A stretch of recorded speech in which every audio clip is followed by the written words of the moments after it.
কবিৰ তুলনা নাই। সাতুৰঙী পৃথিৱীৰ উকা কাগজৰ পৃষ্ঠা কৰিলা ৰঙীন। হে কবি, তোমাৰ বিচিত্ৰ মনোৰম চিন্তাই নিজান নিঃশব্দ পৃথিৱী পুনৰ কৰি তোলে জীপাল।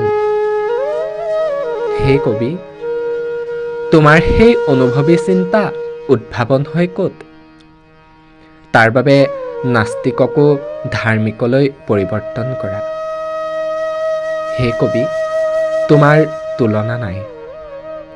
নিস্তব্ধ পৃথিৱীৰ শুকুলা গাঁৱৰে থকা কঠোৰ শিলেৰে সজা মুমূৰ্ষ হৃদয়ক কৰি তোলা তোমাৰ কবিতাৰ ৰসাল শব্দৰ দৰে। কবি তুমি মহান।